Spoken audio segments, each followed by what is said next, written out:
Mind को focus करवाटा सबुठारु challenging काम कहीं ना तुम्हें देख mobile distraction social media mind wandering एमती कि स्टूडेंट्स मानकर बा छात्र छात्री मानकर मनटी आउ काबूरे रहे नहीं एपट सेपट निजर प्रोब्लेम सांग मानक प्रोब्लेम एपट सेपट हो चले तेणु मनटा को कंसंट्रेट करी फोकस करी पाठ पढ़ा केमती कहीं कंसंट्रेशन बिना स्टडी जदि करुच ताले तुमर समय वेस्टेज हम एनर्जी तुमर शक्ति संचय शक्ति नष्ट हम एवं रिजल्ट भी जीरो तेणु मेन है कौन ना कंसंट्रेशन किंतु कंसंट्रेशन बढ़ेवा पाई मैजिक ट्रिक कौन आ मैजिक ट्रिक अच्छी कि देख मु आज आलोचना करी कि साइकोलॉजिकल टेक्निक्स जो टेक्निक्स बा टिप्स कहले चले से टेक्निक्स बा टिप्स बा हैबिट्स किंबा डिसिप्लिन गुड़िक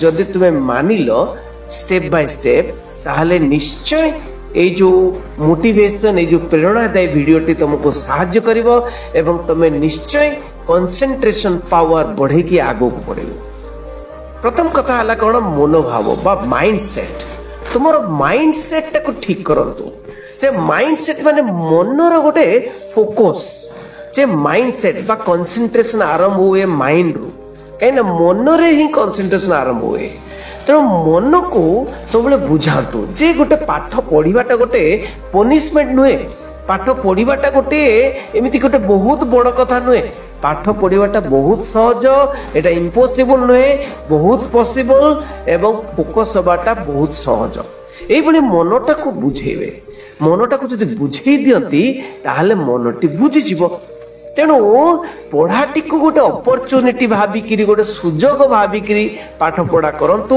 एवं गोटे फ्यूचर चिंता करंतु जे मु गोटे करी आउ जिते पाठ पढ़ुचंती से परिवेशटा जेमती कि शांतपूर्ण रहिबो कहीं परिवेशटा जदि साइलेंस न रहे शांतपूर्ण न रहे ताले कंसंट्रेशन रहिबो नहीं।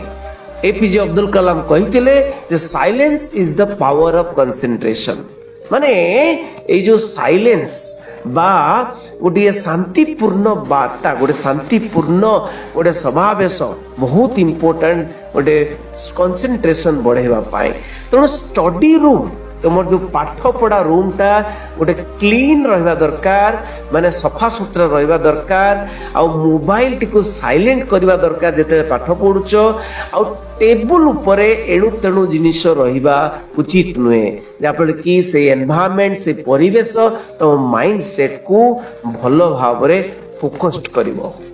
कथा होची कौन कि जिते बड़े स्टडी करुचंती एका धार रे 2 घंटा गोटे घंटा करवा दरकार नहीं तेणु स्टडी करिवे तो 40 रु 45 मिनिट स्टडी करला परे टिकिए ब्रेक दियंतु टिकिए ब्रेक दियंतु किछि पिला आधा घंटे रे थरे टिके ब्रेक दियंती तुमे 40 रु 45 मिनिट पढ़िला परे टिके ब्रेक देले आउ टिके पुणी 40 रु 45 मिनिट पढ़ी पारिबो तेणु ब्रेन कौन हुए ना ब्रेन रो जो एनर्जी लेवल टाको कंटिन्यूटी रखिबा पाई मझिरे मझिरे टिके गैप दियंतु बुली आसंतु जापर की कंसंट्रेशन रहइबो।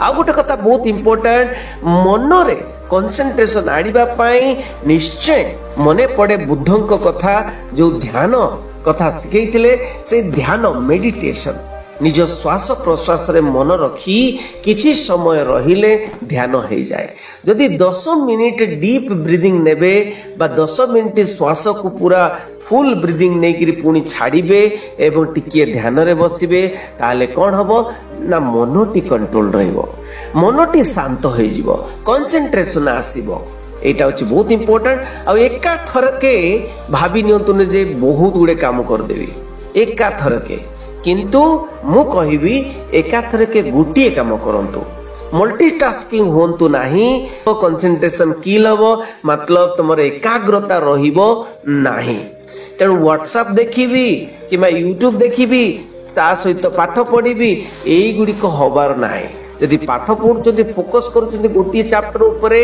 सही चैप्टर उपरे केवल फोकस करंतु गुटिए काम करंतु विजुअलाइज करंतु ନିଜକୁ ଭିଜୁଆଲାଇଜ କରନ୍ତୁ। କେମିତି ଭିଜୁଆଲାଇଜ କରିବେ? ଯେ ମୋର ଲକ୍ଷ୍ୟକୁ ଭିଜୁଆଲାଇଜ କରିବେ। ଲକ୍ଷ୍ୟକୁ ଚିତ୍ର ରୂପେ ଭାବନ୍ତୁ। ଲକ୍ଷ୍ୟକୁ ଯେ ମୁଁ ଆଇଏଏସ୍ ଅଫିସର ହେବି କି ଇଞ୍ଜିନିୟରଟେ ହେବି କି ଡକ୍ଟରଟେ ହେବି, ସେଇ ଯୋଉ ଲକ୍ଷ୍ୟ କିମ୍ବା ଟପର ହେବି, ସେଇ ଯୋଉ ଲକ୍ଷ୍ୟକୁ ବାରମ୍ବାର ଭିଜୁଆଲାଇଜ କରନ୍ତୁ। ଶୋଇବା ପୂର୍ବରୁ ଥରେ ମନେ ପକେଇକିରି ଶୁଅନ୍ତୁ, ମୋର ଲକ୍ଷ୍ୟ ଏଇଆ, ମନକୁ ବୁଝେଇ ଦିଅନ୍ତୁ। ଆଉ ଶୋଇ ଉଠିବା ପରେ ସକାଳେ ମଧ୍ୟ ମନେ ପକାନ୍ତୁ ଯେ ମୋର ଲକ୍ଷ୍ୟ ଏଇଆ, ମୋତେ ଆଗକୁ ବଢିବାକୁ ପଡିବ। ନୋଟ୍ସ ତିଆରି କରନ୍ତୁ। ବହୁତ ଇମ୍ପୋର୍ଟାଣ୍ଟ। ନିଜର କନସେନ୍ଟ୍ରେସନ ବଢେଇବା ପାଇଁ କୌଣସି ବି ଚାପ୍ଟର, କୌଣସି ବି ସବଜେକ୍ଟ ପଢୁଛନ୍ତି ତାକୁ ନୋଟ୍ ତିଆରି କରନ୍ତୁ। ଲେଖି ମନେ ପକାନ୍ତୁ। ଲେଖି ମନେ ରଖନ୍ତୁ। ଆଉ ବୋରିଂ ହବ ନାହିଁ। ଲେଖି ମନେ ରଖିଲେ, ନୋଟ୍ ତିଆରି କରିକି ମନେ ରଖିଲେ ଆଉ ବୋରିଂ ହବ ନାହିଁ। ମାଇଣ୍ଡ ମ୍ୟାପିଂ କରନ୍ତୁ। କଲର ପେନ୍ ବ୍ୟବହାର କରନ୍ତୁ। ବହିରେ ଦାଗ ଦେବା ପାଇଁ ଡାଇଗ୍ରାମ ତିଆରି କରନ୍ତୁ। କ'ଣ ହବ ନା କନସେନ୍ଟ୍ରେସନଟା ବଢିଯିବ। ନିଜର ସ୍ୱାସ୍ଥ୍ୟ ଉପରେ ଧ୍ୟାନ ଦିଅନ୍ତୁ। ସ୍ୱାସ୍ଥ୍ୟ ଯଦି ଭଲ ରହିଛି, ମନୋବଳ ମଧ୍ୟ ସଠିକ ରହିବ। ତେଣୁ ଅନହେଲ୍ଦି ଡାଏଟ୍, ଯୋଉଟାକି ଜଙ୍କ ଫୁଡ, ସେଗୁଡ଼ିକ ଖାଇବେ ନାହିଁ। ମନଟାକୁ ଠିକ ସେ ନିଦ ଦେବେ ଏବଂ ଫ୍ରୁଟ୍ସ, ଭେଜିଟେବଲ୍ସ, ଡ୍ରାଇ ଫ୍ରୁଟ୍ସ କିମ୍ବା ପାଣି ଠିକ ସେ ନିଅନ୍ତୁ। ଏକ୍ସରସାଇଜ ପ୍ରତ୍ୟେକ ଦିନ ଟିକେ କରନ୍ତୁ। ତେଣୁ ବହୁତ ଇମ୍ପୋର୍ଟାଣ୍ଟ ହେଉଛି କ'ଣ?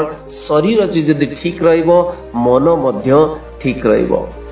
ଆଉ କ'ଣ ନା ମୋବାଇଲ ଏଡିକ୍ସନ ଛାଡ଼ନ୍ତୁ। ଯେ ମୋବାଇଲ ମୋବାଇଲଟେ ମନେ ପଡ଼ିବା, ବାରମ୍ବାର ମୋବାଇଲଟିକୁ ଦେଖିବା, ଏଇଗୁଡ଼ିକ ମାନେ ଏଇ ଯୋଉ କାମରୁ ନିବୃତ୍ତ ରୁହନ୍ତୁ। ଏଇଟା ଗୋଟେ ବିଗେଷ୍ଟ କନସେନ୍ଟ୍ରେସନ କିଲର। କିଏ ନା ମୋବାଇଲ ଏଡିକ୍ସନ। ତେଣୁ ପାଠ ପଢିଲା ବେଳେ ମୋବାଇଲଟିକୁ ସୁଇଚ୍ ଅଫ୍ କରିଦିଅନ୍ତୁ କିମ୍ବା ସାଇଲେଣ୍ଟ କରିକି ରଖନ୍ତୁ, ଦୂରରେ ରଖନ୍ତୁ, ଯାହାଫଳରେ କ'ଣ ନା ପଢିପାରିବେ। ଏବଂ ଏଇ ଯୋଉ ହ୍ୱାଟ୍ସଆପ ଚାଟିଂ କିମ୍ବା ଫେସବୁକ୍ ଚାଟିଂରେ ମାତି ଯାଆନ୍ତୁ ନାହିଁ। ତେଣୁ ନିଜକୁ ରକ୍ଷା କରନ୍ତୁ। ମୋବାଇଲକୁ ଯଦି ଦୂରେଇ ଦେବେ, ନିଜକୁ ରକ୍ଷା କରିପାରିବେ। ନିଜକୁ ଡିସିପ୍ଲିନ ରଖନ୍ତୁ। ନିଜକୁ ଡିସିପ୍ଲିନ ରଖିବା କ'ଣ ନା ଗୋଟେ ଟାଇମ ଟେବୁଲ ତିଆରି କରନ୍ତୁ। ଯେ ଆଜି ମୁଁ ଏଇଆ ପଢିବି, ଆଜି କାଲି ମୁଁ ଏଇଆ ପଢିବି। ପ୍ରତ୍ୟେକ ଦିନର ଟାଇମ ଟେବୁଲ ତିଆରି କରନ୍ତୁ। ସେ ଟାଇମ ଟେବୁଲ ହିସାବରେ ମାନେ କେଉଁ ସମୟରେ କ'ଣ ପଢିବେ, ଯଦି ଡେଲି ହ୍ୟାବିଟ୍ସ ତିଆରି କରିଦେଲେ, ଲାଇଫ ଟାଇମ ଫୋକସ କଲେ, ମାନେ ଆଉ ଡିଷ୍ଟ୍ରାକ୍ସନ ଆସିବ ନାହିଁ। ସେଇ ସମୟରେ କ'ଣ ପଢିବି ମନେ ପଡିଯିବ।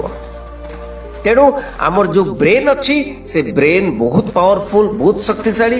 ସେ ବ୍ରେନ୍ ଚାହିଁଲେ ବହୁତ କିଛି ମନେ ରଖିଦେଇ ପାରିବ। ସ୍ୱାମୀ ବିବେକାନନ୍ଦ କହିଥିଲେ, the power of concentration is only key to treasure house of knowledge. ମାନେ ଆମର ଏକାଗ୍ରତା ରହିଲେ ଆମେ ପୁରା ଜ୍ଞାନକୁ ଆହରଣ କରିପାରିବା। ଏକାଗ୍ରତା ହିଁ ସବୁ କିଛି। ତେଣୁ ଏକାଗ୍ରତା ଆଉ କନସିଷ୍ଟେନ୍ସି ମାନେ କଣ୍ଟିନ୍ୟୁଟି, ଏକାଗ୍ରତା ରହିବ ଏବଂ ପାଠ ପଢାଟା କଣ୍ଟିନ୍ୟୁ କରିବା।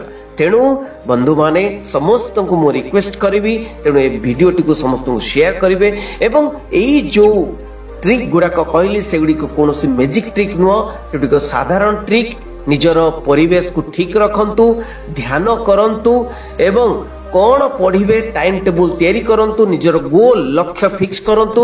ନିଜକୁ ଶୃଙ୍ଖଳିତ କରନ୍ତୁ ଏବଂ ନିଜର ଲାଇଫଷ୍ଟାଇଲକୁ ଚେଞ୍ଜ କରନ୍ତୁ, ଯାହାଫଳରେ କି ନିଜର କନସେନ୍ଟ୍ରେସନ ବଢିଯିବ ଏବଂ ପାଠ ପଢାରେ କୌଣସି ହେଳା ହବନି।